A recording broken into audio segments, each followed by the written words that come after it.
శ్రీమాత్రే నమః. శ్రీ గురుభ్యో నమః. మిథున రాశి వారికి సంబంధించి ఈ యొక్క జూలై నెలలో ప్రత్యేకమైనటువంటి పరిస్థితులు కనిపిస్తూ ఉన్నాయి. ముఖ్యంగా అర్ధాష్టమ శని ప్రభావము వీరి యందు బాగా ఉంది. ఈ గ్రహ సంచారము వీరికి వచ్చేటువంటి రోజులలో విపరీతమైనటువంటి మార్పులు చోటు చేసుకునే అవకాశం ఉంది.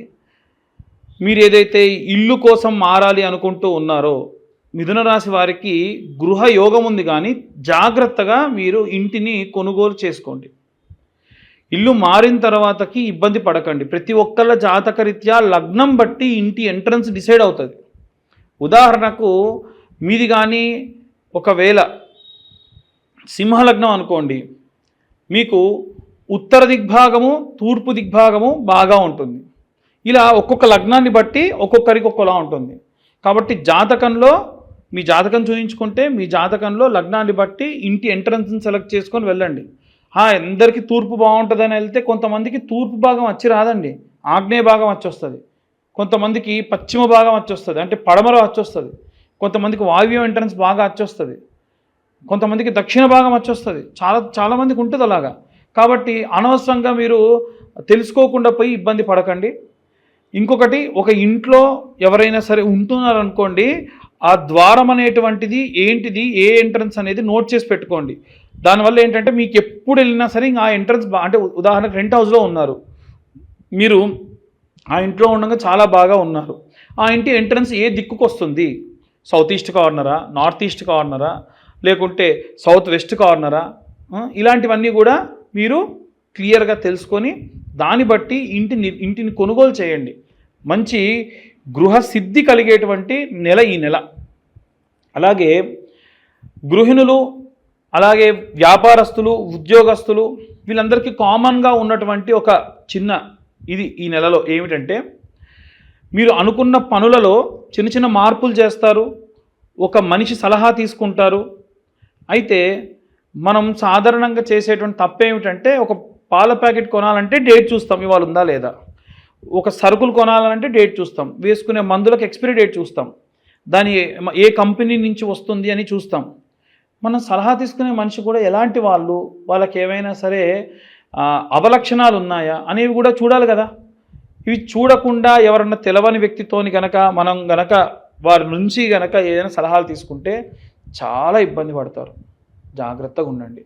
ఒక మనిషి వల్ల ధనము కానీ సమయం కానీ వృధా అయ్యే అవకాశం కూడా ఈ ముగ్గురికి ఉంది. అలాగే ఎవరైతే సినీ రాజకీయ రంగాల్లో ఉంటారో, వ్యాపారస్తులు కానీ ఉద్యోగస్తులు కానీ అందరూ కూడా కరుంగలి మాల లాంటివి ధరించడం మంచిది. ఎందుకంటే బాగా దిష్టి. ఇక అర్ధాష్టమ శని ఉంది కదండి, మరి ఇవన్నీ కూడా ఎలా జరుగుతున్నాయి, మనకు ఎలా జరుగుతాయి, అంత దారుణమే జరగాలి కదా అంటే, మీకు ఉన్నటువంటి మిథున రాశిలోనే గురు సంచారం ఉంది, గురుగ్రహ సంచారం ఉంది. పాపం ఈ గురుగ్రహం ఎన్ని రోజులు ఉంటాడు, ఇంకొక 6 నెలలు సంవత్సరం పాటు ఉంటాడు. దీపం ఉన్నప్పుడు ఇల్లు చక్క పెట్టుకోవాలి, ఎందుకంటే ఆయన రక్షణగా ఉంటాడు. మీకు ఎన్ని ఇబ్బందులు వచ్చినా, ఆటుపోట్లు వచ్చినా సరే మిమ్మల్ని హార్ష్గా పనిష్ చేయకుండా చాలా సున్నితంగా మీకు సమాధానపరిచి పంపిస్తాడు. ఎందుకంటే శని నాలుగవ దృష్టి అంత మంచిది కాదు. మరి ఇలాంటి క్రమంలో మనం దాన్ని ఉపయోగించుకోవాలి కదా. వీలైనంత వరకు కూడా మీరు ఈ నరదృష్టి తగలకుండా ఈ యొక్క కరుంగలి మాల లాంటివి ధరించడం మంచిది. ఈ మాల ధరించే ముందు మీరు వీలైతే మీ యొక్క గోత్రం, ఇంటి పేరు, మీ పేరు పంపించడం వలన పూజ చేసి మీ దాకా అందించడం జరుగుతుంది. ఆసక్తి కలవారు కింద ఉన్న నెంబర్ కాంటాక్ట్ చేయండి. నా దగ్గర ఖచ్చితంగా తీసుకోవడం నేను ఎప్పుడు చెప్పను, ఎందుకంటే నేను బయట చూసి దారుణంగా ఉంది, ఎక్కువ ఇబ్బంది పెడుతున్నారని నేను ఈ యొక్క మాలని మీ అందరికీ అనుకూలంగా ఉండేటువంటి ధరకు ఇవ్వడం జరుగుతుంది. ముఖ్యంగా ఈ యొక్క సినీ రాజకీయ రంగాల్లో ఉన్నటువంటి వారి విషయానికి వస్తే, లక్ష్మీ గణపతి అంటే ఎవరైనా మనీ ఇన్వెస్ట్ చేసి ఏదైనా పెద్ద పెద్ద ప్రాజెక్టులు చేయాలనుకున్నా, పెద్ద పెద్ద పనులు చేయాలనుకున్నా లక్ష్మీ గణపతి యంత్రం అని ఉంటుందండి. ఈ లక్ష్మీ గణపతి యంత్రం మీ ఇంట మీరు పెట్టుకోవడం మంచిది. ఈ లక్ష్మీ గణపతి హోమం నిర్వహించడం జరుగుతుంది. ఆసక్తి కలవారు కింద ఉన్న నెంబర్కి కాంటాక్ట్ చేయొచ్చు.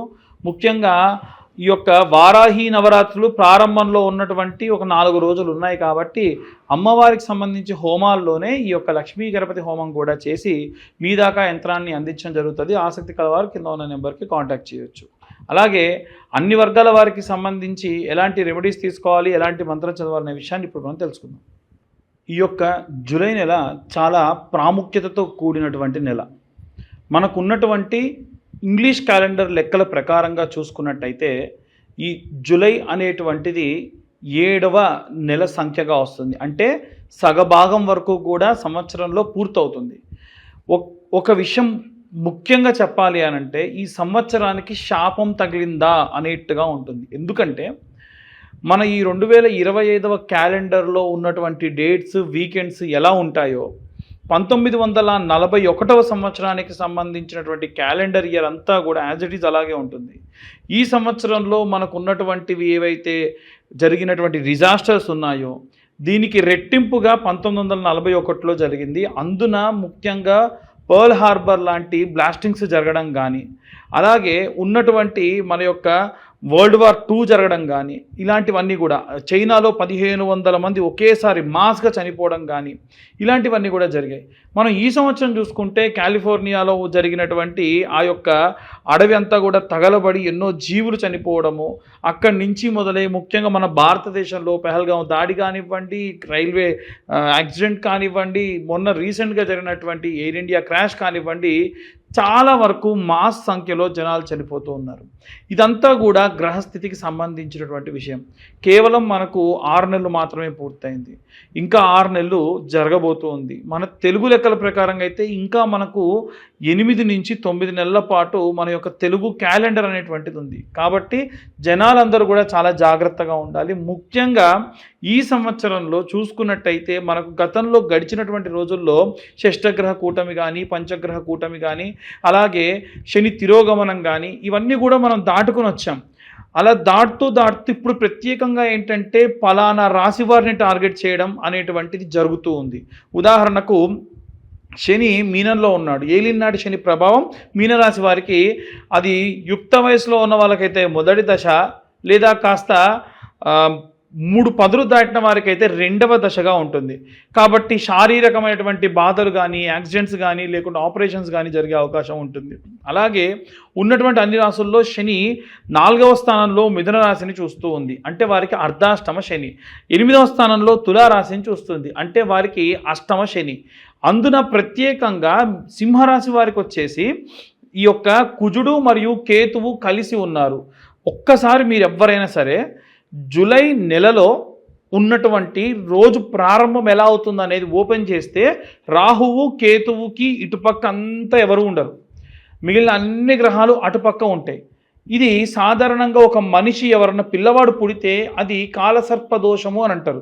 అంటే కాలసర్పదోషం అంటే ఏది అంత సులువుగా జరగదు, ఏది అంత ప్రశాంతంగా జరగదు, అన్ని ఇబ్బందులతో ఉంటారు, మన దాకా వచ్చి పనులన్నీ కూడా వెళ్ళిపోవడం జరుగుతుంది, ఇలాంటివన్నీ కూడా జరుగుతూ ఉంటాయి. కాబట్టి జూలై నెలలో అందరూ కూడా చాలా జాగ్రత్తగా ఉండండి. ముఖ్యంగా ఇంట్లో ఉన్న గృహిణులు దయచేసి మీకున్నటువంటి ఆచారాలు పద్ధతులు పాటించండి. ఎట్టి పరిస్థితుల్లో ప్రతి శుక్రవారము, ఆదివారము అమ్మవారికి సంబంధించి కుంకుమార్చన చేయండి. ఎన్నో మార్లు నేను ఇంతకు ముందు కూడా ఈ విషయం చెప్పాను. చిన్న పసుపు ముద్దను తయారు చేసుకొని శుక్రవారం నాడు కుబేర కుంకుమతోని కుంకుమార్చన చేయండి. పచ్చకర్పూరము కుంకుమ కలిపిన కుంకుమతో కుంకుమార్చన చేయండి. వారమంతా కూడా ఆ కుంకుమని ఇంట్లో ఉన్న వాళ్ళకు పెట్టి పంపించండి. తులసి కోటలో పూజ చేసినప్పుడు ఆ తులసమ్మ దగ్గర ఉన్న మట్టి కొంచెం తీసి బాగా వస్త్రకాగితం అంటారు మెత్తగా చేసి అది కుంకుమలో కలుపుకోండి, పచ్చకర్పూరం కలుపుకోండి, దానివల్ల పురుగు పట్టదు. అలా ఎందుకు అనంటే అపమృత్యు భయాన్ని తీసేస్తుంది తులసి యొక్క మట్టి. అలాగే విద్యార్థుల విషయానికి వస్తే ఈ సంవత్సరం విద్యా వ్యవస్థలో విపరీతమైనటువంటి మార్పు వచ్చే అవకాశం ఉంది. అంటే ఇప్పటి వరకు మనం చదువుకున్నటువంటి విద్య ఏదైతే ఉందో వాటన్నిటికీ కూడా అసలు ఎవ్వరూ ఊహించినటువంటి మార్పులు జరిగే అవకాశం ఉంది.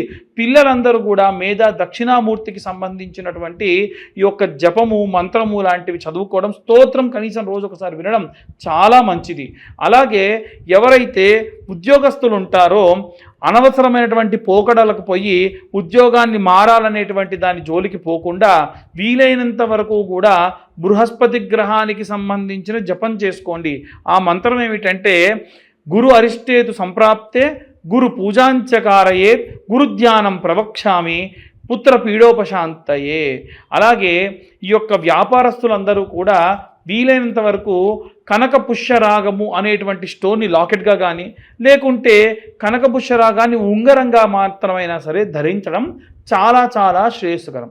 అలాగే ఎవరైతే వ్యాపారస్తులు ఉంటారో వీరు మాత్రం వ్యాపారం అభివృద్ధి చెందాలి అని అంటే నిత్యము నైమిత్తిక కర్మలు చాలా చేయాలి.